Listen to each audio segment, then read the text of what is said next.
तर मुलांना आपण पाहिलं की कशा प्रकारे उत्सर्जनाची प्रक्रिया कशा प्रकारे घडते आणि त्याबद्दलचा आपण प्रयोग देखील आपण चित्रीकरणाच्या माध्यमातून पाहिला होता की कशा प्रकारे उत्सर्जन हे प्रत्येक सजीवासाठी हे महत्त्वाचं आहे। मग ते वनस्पती असो, पशु प्राणी असो, सजीव असो, हर एक सजीवासाठी काय आहे उत्सर्जन हे महत्त्वाचं आणि ती प्रक्रिया करत असते।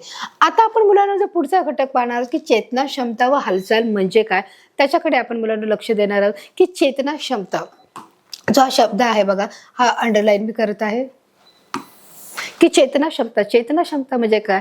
चेतना क्षमता म्हणजे आपण त्याची व्याख्या आधी समजून घेऊया की चेतना क्षमता म्हणजे आपल्या सभोवताच्या आणि स्वतःच्या अंतर्गत शरीराच्या किंवा सभोवताच्या गोष्टीबद्दलची असलेली जागरूकता, म्हणजेच त्याला आपण बोलू शकतो चेतना क्षमता, म्हणजेच त्याला बोलणार इंग्लिशमध्ये अवेअरनेस पण असणं की ह्या अवेअरनेसमध्ये किंवा या चेतना क्षमतेमध्ये उदाहरणार्थ आपल्याला भूक लागणे आहे, त्याचप्रमाणे आपल्याला भावनांची जाणीव होणे आहे, बाहेरील आवाज ऐकू येणे आहे की आपल्या गोष्टी जे अंतर्गत गोष्टी ज्या घडत असतात त्या गोष्टी आपण प्रदर्शित करत असतो। आणि ह्या चेतना जेव्हा होत असतात आपण परिपूर्णपणे ही प्रक्रिया परिपूर्ण जागेच्या अवस्थेत किंवा आपण जागे असताना ही गोष्ट होते, ही क्रिया मेंदूच्या कार्याच्या द्वारे होत असते। आता ही चेतना आहे, या चेतनाचे देखील मुलांनो 3 प्रकार आहेत। एक प्रकार आहे की जी झोपेची अवस्था आहे, दुसऱ्या मुलांनो जी परिपूर्ण जागृत अवस्था आहे आणि तिसरी जी चेतना आहे ती अवचेतन चेतना आहे की ज्याच्यामध्ये ह्या 3 स्तराव आहेत की 3 प्रकार याच्यामध्ये घडले जातात।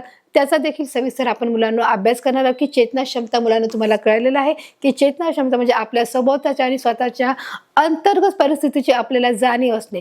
उदाहरणार्थ म्हणजे थोडक्यात काय की चेतना क्षमता म्हणजे आपण परिपूर्णपणे आपल्याला समोरच्या परिस्थितीची प्रत्यक्षरित्या जाणीव असणे आणि आपण शुद्धीवर असणे, म्हणजेच त्याला चेतना क्षमता व चेतना क्षमता बोलणार। व त्याच्या हालचाली काय आपण ते पाहणार आहोत की चेतना क्षमता कशा होतात, त्याचे काही तुम्हाला उदाहरणं दिले गेलेली आहेत ते आपण पाहणार आहोत।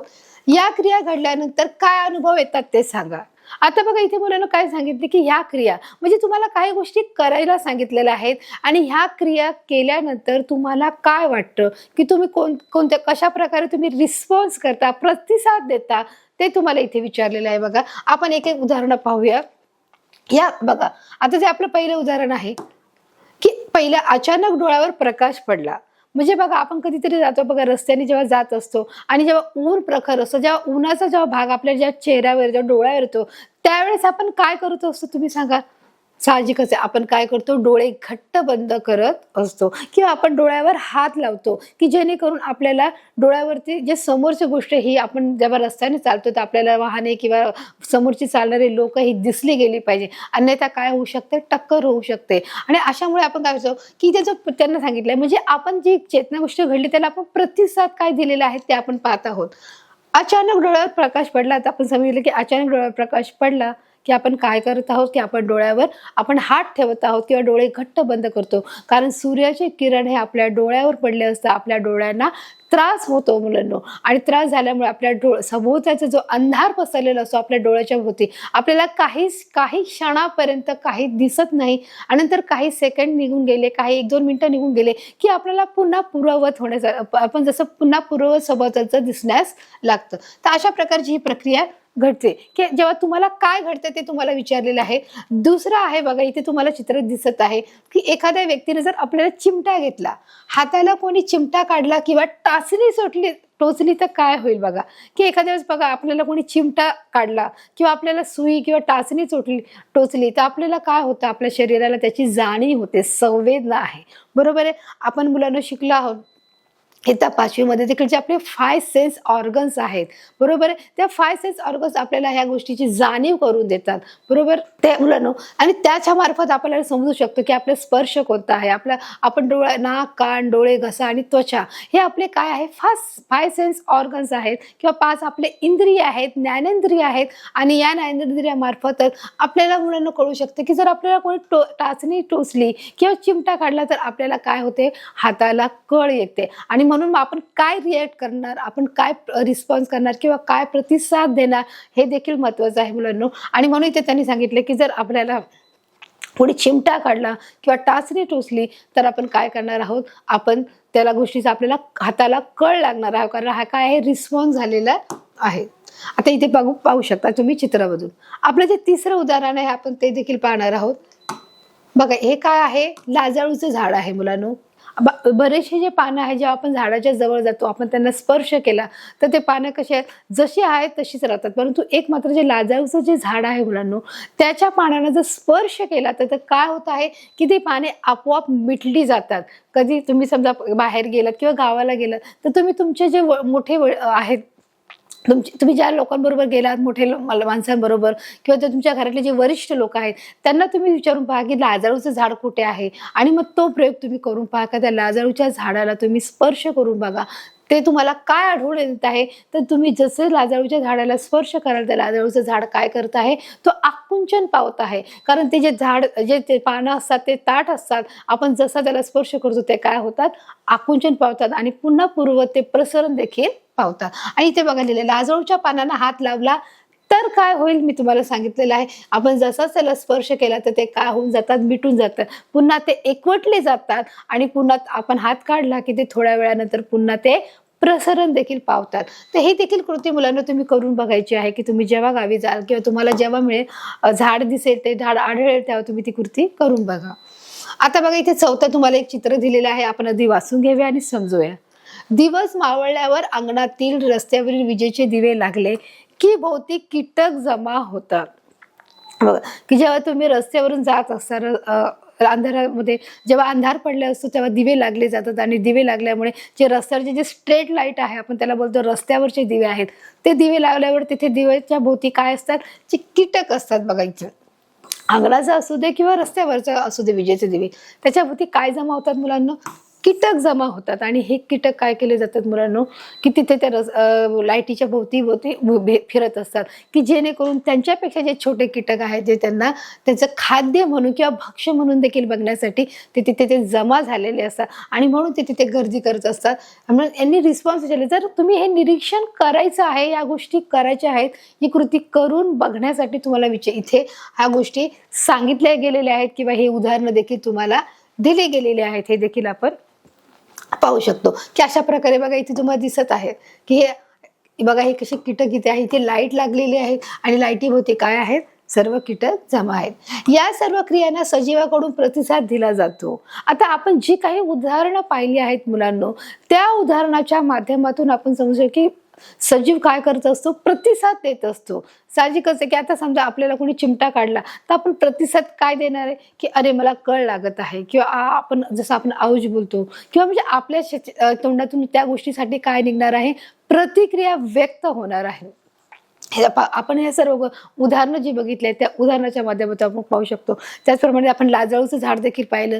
लाजाळूच्या झाडाला देखील जर स्पर्श केला गेला तर तो देखील तो काय करत आहे, प्रतिसाद देत आहे. तर हर एक जे सजीव आहे ते सजीव काय करत असतात, प्रतिसाद देतात. एखाद्या मुलाला जर हाक मारली तर तो मुलगा काय करतो, आवाज देऊन पुन्हा प्रतिक्रिया करतो, म्हणजे तो पुन्हा आवाज देण्याचं काम करतो की हो मी आलो करून, बरोबर आहे. कुणाला आवाज दिला की इकडे ये नाव घेऊन, तर तो काय करत असतो, प्रतिसाद देत असतो. तर अशा प्रकारे हर एक जे सजीव आहेत ते काय करत असतात, प्रतिसाद देण्याचं देखील काम करत असतात. हे आपण या सर्व उदाहरणावर मुलांना पाहिलेलं आहे. आता बघा इथे तुम्हाला काय दिलंय की चेतना क्षमता, जसं आपण व्याख्या बघितली की चेतना क्षमता म्हणजे आपण त्याची डेफिनेशन पाहिलेली आहे की चेतना क्षमता म्हणजे काय. म्हणजे याला काय बोलणार, रिस्पॉन्सिव्हनेस टू स्टिम्युलाइज, हे सजीवांचे काय आहे, लक्षण आहे. म्हणजे चेतना क्षमता असणं हे आपल्या सजीवांचं लक्षण आहे की जर आपण एखादी क्रिया आपल्या बाबतीत घडते तर आपण त्याला प्रतिसाद देतो, म्हणजे आपण काय आहे, जिवंत आहोत ना. आणि मग एखादी घटना घडते, एखादी गोष्ट जेव्हा होते, जेव्हा चेतना होते, तेव्हा आपण त्या गोष्टीला प्रतिसाद देतो. म्हणून त्याला काय बोललंय, रिस्पॉन्सिव्हनेस, म्हणजे आपण काय करतो असतो, त्याला प्रतिसाद देत असतो. टू सिम्युलाय, हे काय आहे, लक्षण आहे.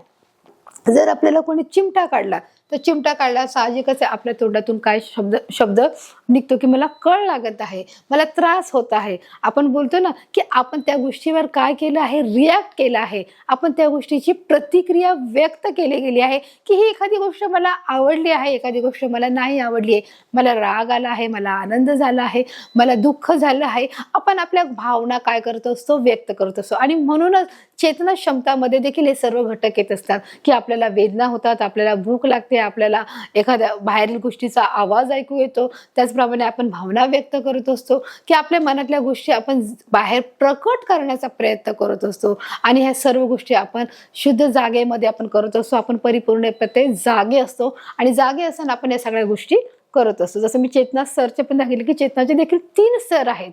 एक झोपेची अवस्था आहे, एक पूर्ण शुद्ध आहे आणि एक पूर्ण झोपण्याची देखील झोपण्याची अवस्था आहे, एक जागण्याची अवस्था आहे आणि एक जो तिसरा आहे अवचेतन क्षमता आहे. की अशा प्रकारे 3 जे क्षमता आहेत, जे सॉरी जे 3 चेतना आहेत त्याचे जे 3 स्तर देखील आपण पाहिलेले आहे. तर अशा प्रकारे मनुष्य काय करत असतो, घडलेल्या घटनावर रिॲक्ट करत असतो.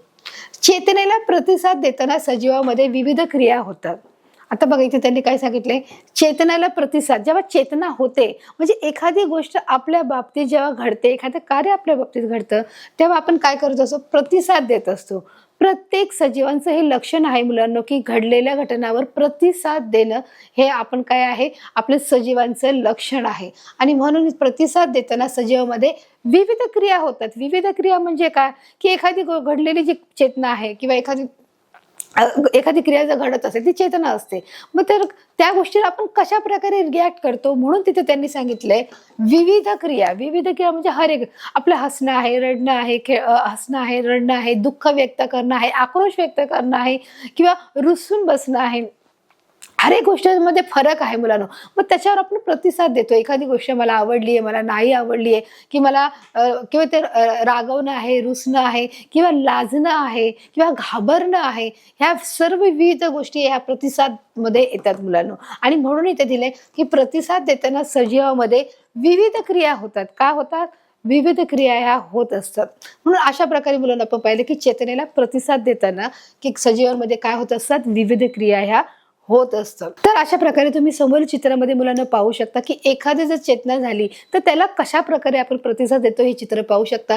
की एखादी टॉयज त्याला दिलं असेल किंवा एखादी गोष्ट त्याला बोलली असेल तर त्याला नाही आवडलं म्हणून तो काय करत आहे, ओरडत आहे किंवा त्याला राग आला आहे, हे देखील आपण पाहू शकतो की हे प्रतिसादामध्ये चित्र येत आहे. की हे प्रतिसाद तो देत आहे की एखादी गोष्ट मला नाही आवडली आहे, ती मी करणार नाही, आणि म्हणून तो काय करत आहे, इथे तो ओरडताना किंवा तो त्याचा राग व्यक्त करण्याचं हे चित्र आपण इथे पाहू शकत आहे. या चित्रातून तुम्हाला अधिक समजू शकेल की प्रतिसाद म्हणजे काय.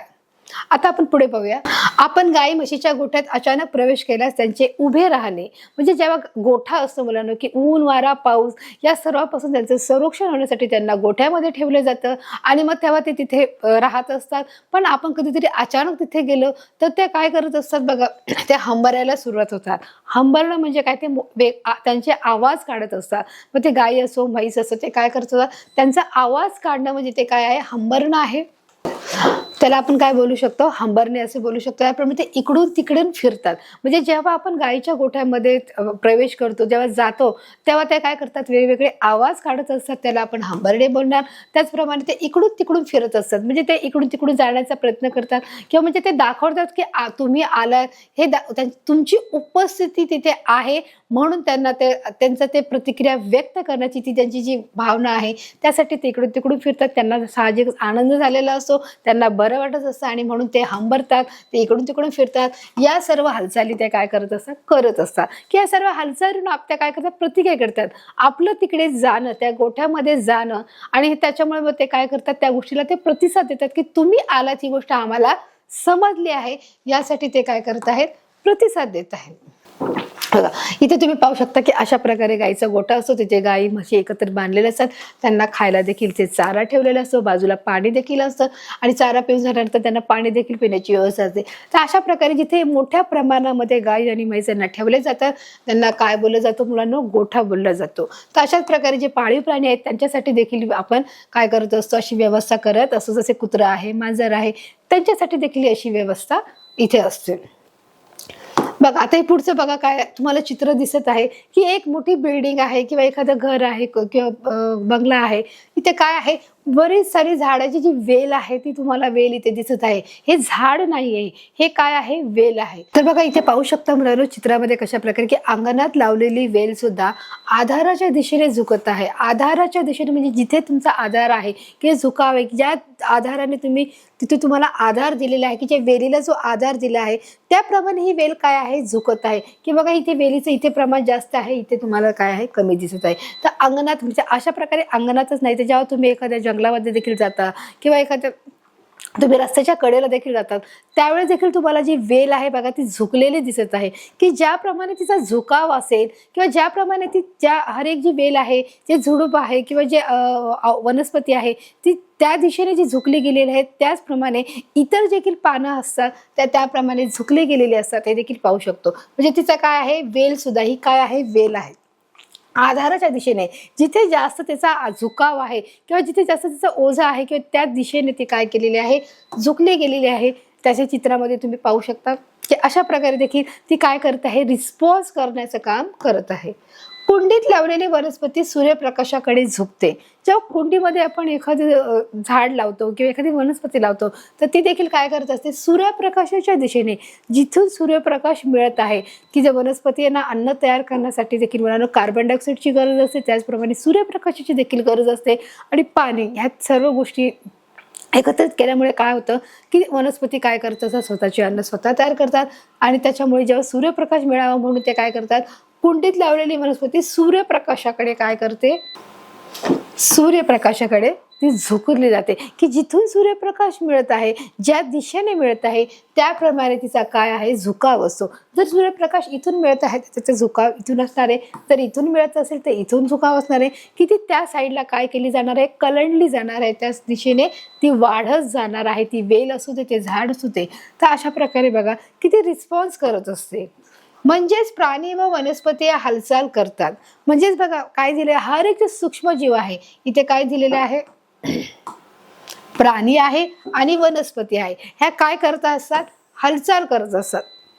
हर एक जो सूक्ष्म जीव आहे तो काय करत आहे, हालचाल करताना आपल्याला इथे दिसत आहे की तो प्रत्येक गोष्ट काय करणार आहे, हालचाल करणार आहे. तो हर एक गोष्टीला जी क्रिया घडली आहे त्या घडलेल्या क्रियाला प्रतिसाद देणार आहे. आणि म्हणूनच बघा की ते वनस्पती असू दे किंवा तो प्राणी असू दे, जर प्राण्यांना देखील आपण बोलवलं तर ते इथे आपण त्यांना आवाज दिला तरी ते मागे फिरून येतात, की हर एक जो प्राणी आहे ते देखील रिस्पॉन्स करतात. जसं आपण पाहिलं की गायीच्या आणि वासराच्या आपण गोठ्यामध्ये गेलो, गाई म्हशीच्या गोठ्यामध्ये गेलो तर तिथे गेल्यावर ते काय करायला लागतात, हंबरायला लागतात, मोठमोठ्याने आवाज काढायला लागतात किंवा इकडून तिकडून ते जाण्याचं ते काय करत असतात, ते दर्शवतात. त्याचप्रमाणे एखादा चोर जरी आला, रात्रीच्या समय समजा चोर आला आणि समजा गाय हंबरायला लागली तर आपण समजू शकतो की बाबा काहीतरी घडलेलं आहे, बाहेर जाऊन बघणं गरजेचं आहे. तर ते प्रतिसाद करतात, ते सांगण्याचा प्रयत्न करत असतात.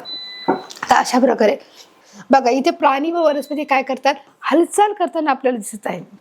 हालचाल म्हणजे फार महत्त्व आहे की जे वनस्पती असो, प्राणी असो, हर एक जो सजीव सृष्टी आहे, सर्व सजीवामध्ये हर एक प्रकार जे जैविक सर्व घटक आहे, जे वनस्पती आहे, जे पशु आहे, पक्षी आहे, प्राणी आहे, हर एक प्रकारचे जे सजीव काय करत आहेत, ते हालचाल करतात आणि हालचालीवरून ते प्रतिक्रिया म्हणजे रिस्पॉन्स देण्याचा ते काय करतात, प्रयत्न करत असतात. हे देखील आपण चित्राच्या माध्यमातून पाहत आहोत. सजीवामधील हालचाल ही स्वयंप्रेरणेने, म्हणजे जे सजीव आहेत ते स्वतःहून हालचाल करत असतात. म्हणून त्यांनी काय सांगितले, ते स्वयंप्रेरणा. स्वयंप्रेरणेचा अर्थ काय आहे मुलांना, इथे पाहू शकता बघा, ही स्वयंप्रेरणा आहे. काय आहे, स्वयंप्रेरणे म्हणजे त्याला काय म्हणतात, ऑन अकॉर्ड होते. म्हणजे ती स्वयंप्रेरणेने आहे की जे आपण ती स्वतःहून करतो. एखादी क्रिया जर आपल्याला करायची असेल तर ती आपण स्वतःहून करतो. एका ठिकाणून आपल्याला दुसऱ्या ठिकाणी जायचं तर आपण काय करतो, आपण स्वतः तिथे चालत जातो. एखादी वस्तू घ्यायची असेल तर ती आपण हातामध्ये घेतो, एखादी वस्तू उचलायची असेल तर आपण खाली वाकून उचलतो. म्हणजे ह्या सगळ्या क्रिया आपण जेव्हा करत असतो तेव्हा आपण त्याला काय म्हणतो, स्वयंप्रेरणा आहे. म्हणजे स्वयं म्हणजे स्वतःच्या प्रेरणाने, स्वतःच्या इच्छेने आपण काय करतो असतो, त्या गोष्टी करण्याचा प्रयत्न करत असतो. आणि म्हणून इथे दिलं आहे, सजीवामधील हालचाल ही स्वयंप्रेरणेने म्हणजे ऑन अकॉर्ड ही होत असते. हे देखील आपण इथे पाहू शकतो की हर एक जे सजीव आहेत ते काय करतात, स्वतःच्या इच्छेने, म्हणजे पशु असो, पक्षी असू दे, प्राणी असू दे, वनस्पती असू दे, या हर एक जी गोष्ट, हर एक जे सजीव आहेत ते स्वयंप्रेरणेने काय करत असतात, हालचाल करतात. आता बघा इथे तुम्हाला काय दिसत आहे, सभोवताली घडलेली घटना म्हणजे चेतना. म्हणजे सभोवताली जी काही घटना घडली आहे कोणत्या प्रकारची, त्याला काय बोललं गेलं आहे बघा, घटना म्हणजेच काय आहे, चेतना आहे. सभोवताली घडलेली म्हणजे तुमच्या सभोवती कोणती गोष्ट घडली आहे. समजा तुम्ही रस्त्याने चाललेला आहात आणि एखादा लहान मुलगा आहे जो सायकलवरून चालला आहे आणि समजा त्याचा बॅलन्स गेला आणि तो पडला रस्त्यावरती. म्हणजे ही काय झाली आहे, ही सभोवताली घडलेली घटना आहे. आपण उदाहरण घेत आहोत आणि समोर घडलेली घटना आहे. म्हणजे ही काय झाली आहे, त्याला आपण आपल्या सामान्य विज्ञानच्या, आपल्या शाळेच्या भाषेमध्ये त्याला काय बोलणार आहोत, चेतना बोलणार आहोत. व त्यामुळे सजीवांनी केलेली हालचाल म्हणजेच प्रतिसाद होय. आता हा शब्द आला की त्यामुळे सजीवांनी केलेली जी हालचाल आहे ती काय आहे त्याला आपण प्रतिसाद बोलणार. म्हणजे कसं बोलणार बघा, की समजा एखादा मुलगा रस्त्यावरून चालत आहे सायकलवरून, आणि सायकलवरून जाताना जर त्याचा बॅलन्स गेला किंवा त्याला अडखळा आला आणि तो पडला, म्हणजे ही काय झाली आहे, चेतना झाली आहे. आणि मग परत त्याने केलेली जी हालचाल आहे, सजीवांनी केलेली हालचाल, म्हणजे तो परत ते उठणार आणि पुन्हा तो काय करणार आहे की ते मला कुठे जखम लागली आहे ते बघणार आहे. म्हणजेच तो काय आहे, प्रतिसाद आहे.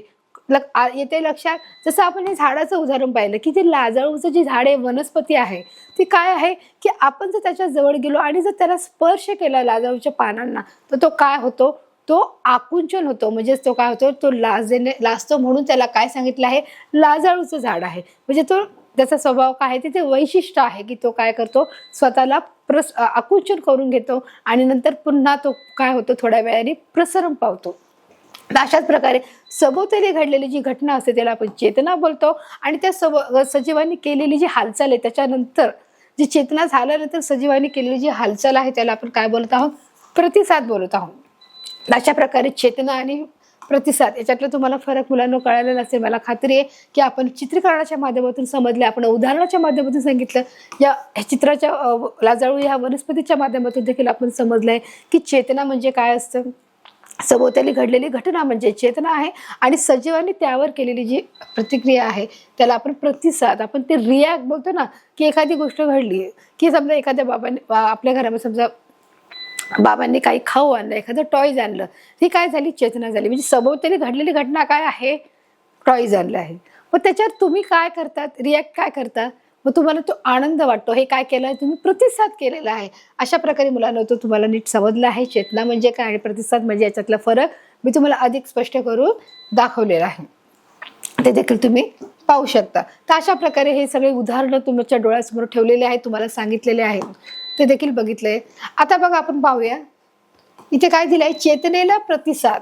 म्हणजे जेव्हा चेतना होते तेव्हा चेतनेला जेव्हा प्रतिसाद देण्याच्या क्षमतेला चेतना क्षमता म्हणतात. जेव्हा चेतनेला प्रतिसाद देतो, जेव्हा एखादी घटना घडते आणि जेव्हा आपण त्याला प्रतिसाद देतो, म्हणजेच त्याला आपण काय बोलणार, चेतना क्षमता असे बोलले जाते. बरोबर मुलांना.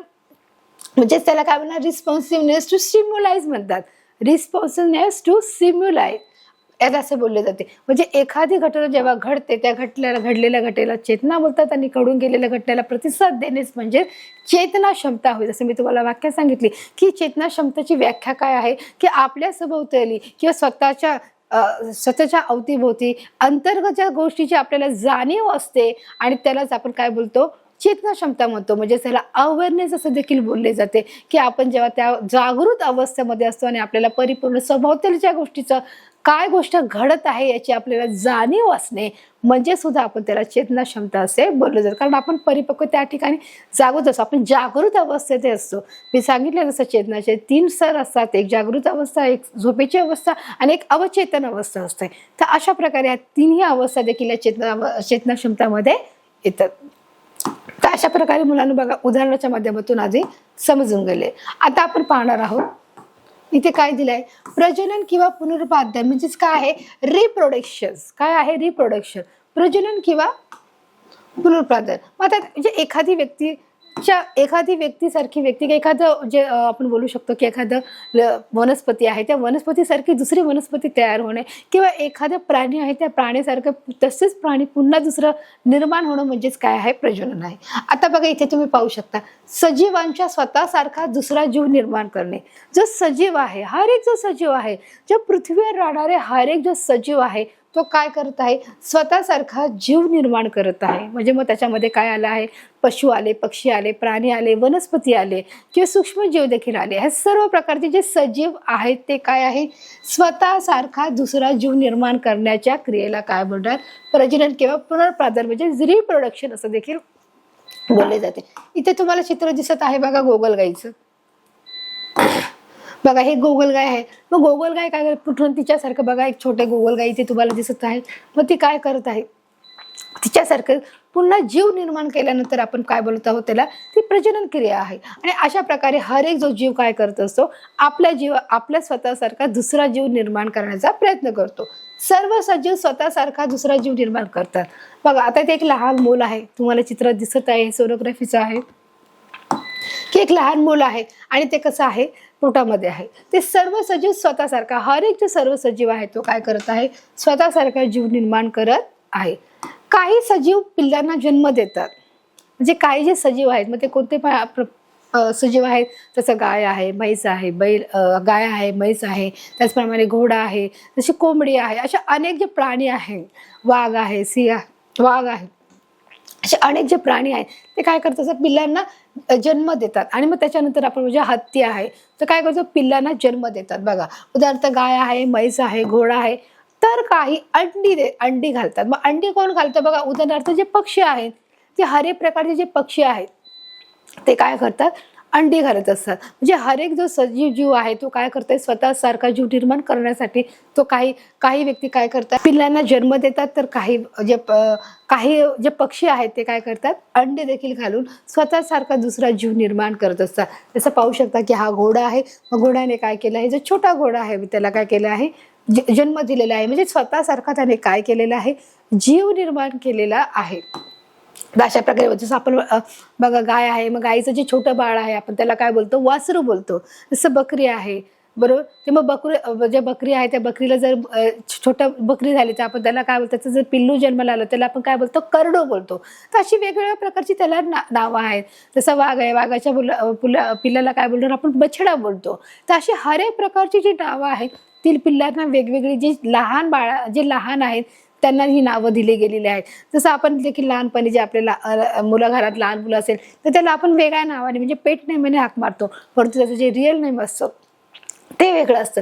मग लहानपणी नाव असतं ते वेगळं असतं आणि मोठं झाल्यावर त्याचं नाव हे वेगळं असतं. तर अशा प्रकारे देखील इथे देखील हर एक जो सजीव आहे, तो पक्षी असतो, तो प्राणी असू दे, ते काय करतात, स्वतःसारखा जीव निर्माण करतात. बघा इथे तुम्ही हा आहे घोडा आहे, तो कसा आहे, तो आपल्या पिल्लांना त्याने काय दिला आहे, जन्म दिला आहे. गाय आहे आणि परत पुन्हा घोडा आलेला आहे. तर अशा प्रकारे काही जे पक्षी आहेत ते देखील अशा प्रकारची अंडी देतात. आणि जे काही वनस्पती आहेत ते देखील काय करतात, वनस्पती मातीमध्ये टाकल्यानंतर ती कशा प्रकारे बीज निर्माण करायचं काम करते, म्हणजेच ते काय करत आहे, रिप्रोडक्शन करत आहे. वनस्पतीचे प्रजनन हे बिया, खोडे, पाने यापासून होते. काय सांगितलं आहे की वनस्पतीचे जे प्रजनन आहे की वनस्पती पुन्हा तयार निर्माण करण्यासाठी ते काय करत आहे, ते बियापासून त्याची सुरुवात होते आणि मग पूर्ण त्याचं वनस्पतीमध्ये रूपांतर होत असतं. जे काही खोडे, काही पाने यापासून होते. जे काही झाडाचे खोड आहे त्या खोडामध्ये खोड टाकल्यावर देखील झाड निर्माण येतं. त्याचप्रमाणे काही हे पाने आहेत ते देखील पाने एक पिकात टाकले की तेव्हा देखील काय होतं की त्याप्रमाणे झाड येण्यास, वनस्पती येण्यास सुरुवात होते. बघा इथे तुम्ही पाहू शकता, बघा हे जे पान आहे त्या पानामार्फत येत आहे. उदाहरणार्थ आंबा, पेरू यांची बिया पेरतात. काय आहे की जे आंबा आहे, पेरू आहे, यांच्या काय करतात, बिया पेरल्या जातात. जेव्हा बी हे जमिनीमध्ये पेरलं जातं तेव्हा त्याचं काय उगवतं, अशा मोठ्या प्रमाणामध्ये झाड उगवतं आणि मग आपल्याला अशा कैऱ्या किंवा आंबे हे मिळत असतात. त्याचप्रमाणे जे चिंच आहे, जे पेरू आहे, जे बिया टाकल्या जातात, बिया ह्या पेरल्या जातात जमिनीमध्ये, जिथे खूप जे माती असते आणि त्याच्यात पाणी टाकून त्याचं संगोपन त्या केलं जातं. आणि अशा प्रकारे मग तिथे नंतर मोठं झाड तयार होतं. मग आंबा, पेरू यांच्या ह्या काय केल्या जातात, बिया पेरण्याचं देखील काम इथे केलं जातं आणि अशा प्रकारे मोठं झाड मिळतं. बघा गुलाब, शेवंती सारखी फुलझाडे, कोणकोणती, जी गुलाब, शेवंती जे आपण बोलतो ना फुल आहे, तर की फुलझाडे ही कलमापासून म्हणजेच खोडाद्वारे प्रजनन होते. म्हणजे खोडाच्या द्वारे ते काय केलं जातं, ते प्रजनन केलं जातं की तिथून त्याला काय यायला लागतं की फुलं येण्यास सुरुवात होत असते. कोणती फुलं आहेत, ती गुलाब आणि शेवंती. ही फुलझाडे काय आहेत, कालमापनापासून म्हणजेच खोडाद्वारे, जे खोड काय आहे, हे याला आपण काय बोलणार, खोड. बघा हे तुम्हाला चित्रामध्ये दिसत आहे, हे काय आहे, त्याला खोड बोलणार. आणि या खोडाद्वारे काय होते, प्रजनन होते. म्हणजे इथून त्याला काय फुटतो, बांधा फुटतो आणि तिथून फूल येण्यास सुरुवात होते. हे देखील आपण पाहू शकतो की अशा प्रकारे काय होतं, फूल येण्यास देखील सुरुवात होत असते. बघा तर पानफुटीच्या वनस्पतीचे प्रजनन पानापासून होते. पानफुटी म्हणजे काय, ही देखील एक काय आहे, वनस्पती आहे. आणि याचा उपयोग काय होत आहे की ज्यांना स्टोन झालेला आहे, ज्यांना मुतखडा झाला आहे, ती पानफुटीची जर पाने आपण चावून खाल्ली तर आपल्याला तो त्रास कमी होतो किंवा समोरचा नष्ट देखील होऊ शकतो. तर या पानफुटीचा हा उपयोग आहे मुलांनो. तर पानफुटीच्या वनस्पतीचे प्रजनन हे पानापासून होते. आता ही वनस्पती कशी वाढते की त्याची जी ग्रोथ आहे, ज्याची जी वाढ आहे ती त्या वनस्पतीच्या पानापासूनच सुटते, की त्याला वेगळ्या गोष्टीची म्हणजे खोडाची गरज नाहीये, बियाची गरज नाहीये. ते काय होत आहे, त्या पानापासून त्याची पुन्हा निर्मिती होत असते. म्हणजेच काय होत असतं, रिप्रोडक्शन हे होत असतं. आणि म्हणून इथे काय दिलंय, तर पानफुटीच्या वनस्पतीचे प्रजनन पानापासूनच होते. आणि म्हणूनच ती पुन्हा त्याची जी निर्मिती आहे ती पानापासून होते. परत वेगळ्या कोणत्याही गोष्टीची तिला गरज पडत नाही. त्याच्यापासून ती पुन्हा ती उगवायला सुरुवात होते. इथे काय दिले बघा, ठराविक आयुर्मान. आयुर्मान म्हणजे आपलं आयुष्य. एक ठराविक म्हणजे काय, लिमिटेड. म्हणजे त्याला मर्यादा काहीतरी आहे, की अमर्यादित आहे का, की प्रत्येक जो सजीव आहे, जो जन्माला आला आहे, त्या सर्व सजीवांचे एक ठराविक काय आहे, आयुर्मान आहे. आयुर्मान म्हणजे आयुष्य आहे, की एक ठराविक कालावधी आहे. आणि हर एक जो सजीव आहे त्याचा वेगवेगळा कालावधी असणार आहे, की हर एक जो सजीव तो किती वर्ष जगणार आहे या पृथ्वीवरती. अ डेफिनाइट लाईफ स्पॅन. काय आहे, अ डेफिनाइट लाईफ स्पॅन.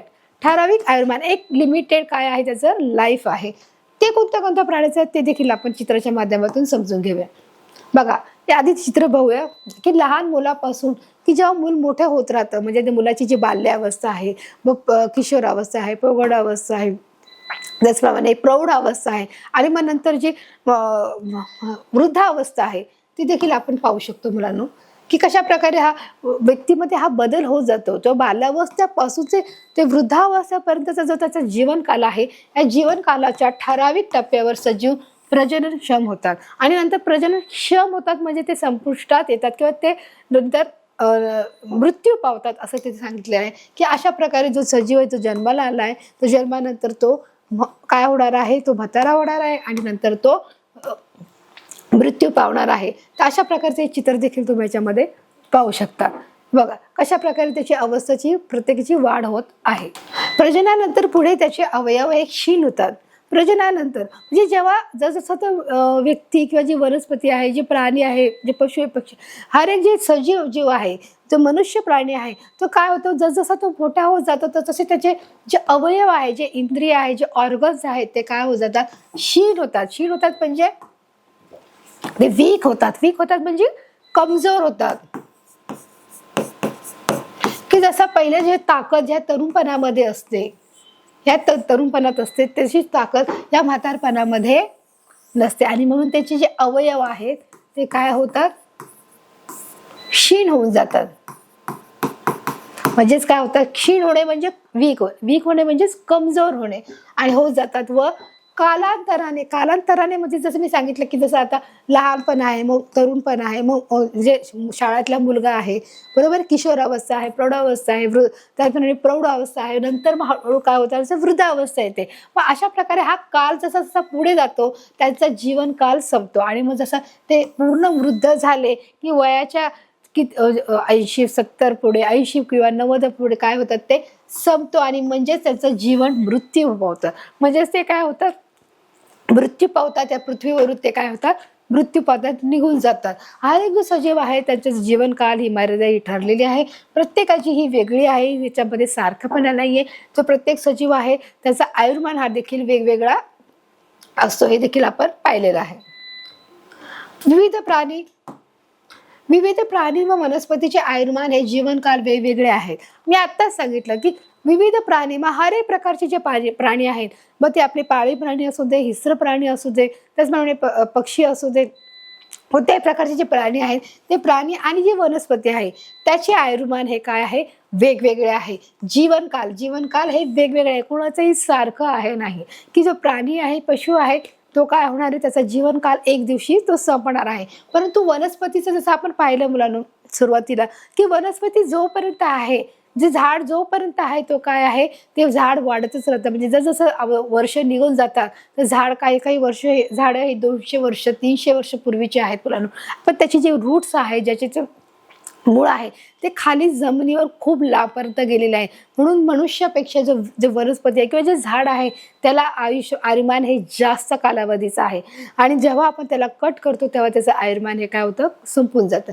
तर अशा प्रकारे विविध प्राणी आणि वनस्पती, काही ज्या वनस्पती ज्या छोट्या आहेत त्या थोड्या कालावधीसाठी देखील असतात. जसं फुलपाखरू आहे, फुलपाखरू हे जास्त दिवस जगत नाही, ते 5 ते 10 दिवसामध्ये त्याचा अंत होऊन जातो किंवा तो मृत्यू पावतो. तर असे हर एक जे प्राणी आहेत त्यांचं जीवनकाळ जसं कासव आहे ते 50 वर्ष देखील जगतं मुलांना, की जो पाण्यामध्ये राहतो. कुत्रा हा का फार फार ते 12 ते 15 वर्षापर्यंत जगतो. पण मनुष्य प्राणी आहे हा फार फार 70 80 आणि ताकद असेल तर 90 जवळ, नाही तर अशा प्रकारे प्रत्येकाचे जे आयुर्मान आहे हे ठरलेले आहे.